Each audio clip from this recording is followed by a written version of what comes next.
রাস্তা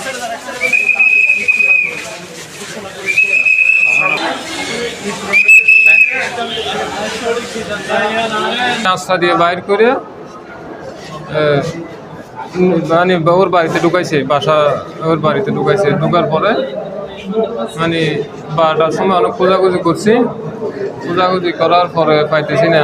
একদিন পর 1 তারিখ আমার 17 নম্বর একটা নম্বর থেকে কল দিছে, তোমার মেয়ে আমার কাছে আছে, থাকলে আমার মেয়ের আওয়াজটা শোনা, শোনাইতে পারে না, আর কি টাকা দিবি নাকি আবুল তাবুল কথা বলবি, এরকম বলতো। আমি বলতেছি আমার যদি রক্ত বেচা লাগে টাকা দেবো তোরে, আমার মায়ের মাত্রা শোনা, কথা শোনা, শোনাইতে পারে না, মনে হয় মারি ফেলেছি। এরপরে খোঁজাখুঁজি করতে তো আমি মহেশখালী যাইয়া জিরি করাইছি। পাওয়ার পরে আমি এভাবে মারছি, এভাবে ধরছি, এভাবে রাখছি, এ তো সবগুলা করি বলছে। সবগুলো সত্য ঘটনা, মিথ্যার কোনো মানে এক লজ্জাকর মিথ্যার কোনো ঘটনা নেই, সবগুলা সত্যর বিচার পাইছে আলহামদুলিল্লাহ। মাহিয়া স্কুলত আইসি আইনের পরে তে জুস দেখাই এবং ক্যাব দেখাই এনে তার ভিতরে ঢুকাই এনে মানে দর্শন করি এবং নির্যাতন করছি, অপহরণ করছি।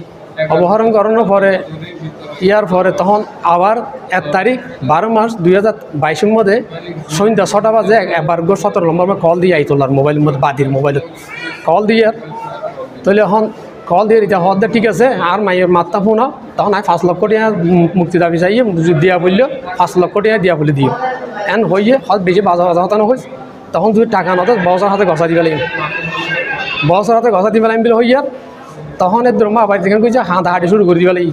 তখন মানছে এলাকার মানছে লোকজন মানে কিছু টাকা দিয়েও ঠিক আছে মাইক উদ্ধার কর। তখন ফোন দিয়ে তে মোবাইল নম্বর বন্ধ। সরাসরি যখন এগুলো হয়েছে সাথে সাথে লাশও ওখানে করে দিয়ে পাইছি। তখন ফেকুয়া থানা আইনে লাশটা ওখানে নিয়ে গেছে, হঠাৎ ফেকুয়া থানা নিয়ে গেছে। ফেকুয়া থানা তুন এবং সদর হাসপাতাল সদর হাসপাতালের মধ্যে হস্তান্তর করছে। এরপরে মানে আর মুস্কাইতানা দিয়ে মুস্কাইতা লাশ ওই মানে ওয়ার হিসেবে গছা দিয়ে আর সন্তুষ্ট মানে ইনশাল্লাহ আর যে বিচার কাম ভাই আর খুশি এজ ইন্ডিয়া যেন আর হন যেন হন কেউ যে নয় মানে সারা বিশ্ব যে ঘটনা নয় এই বিচার গান আর সুষ্ঠু হবে কি ইয়ান আর খেয়াল লাগে। একটা শিশুকে এইভাবে নৃশংস হত্যাকাণ্ড যাতে ভবিষ্যতে এই সমাজে না হয় তার জন্য আমাদের আজকে মাননীয় নারী শিশু নির্যাতন ট্রাইব্যুনালের বিজ্ঞ বিচারক 2-এর বিচারক মাননীয় ওসমান গনি স্যার এবং তার অফিসের সমস্ত কর্মচারী দীর্ঘদিন ধরে আজকে একটা সুন্দর রায় দিয়েছেন, যা সমাজে একটি প্রভাব বিস্তার করবে। ভবিষ্যতে যাতে কেউ এইভাবে এই শিশুদেরকে নৃশংস গুম হত্যা দর্শন না করে।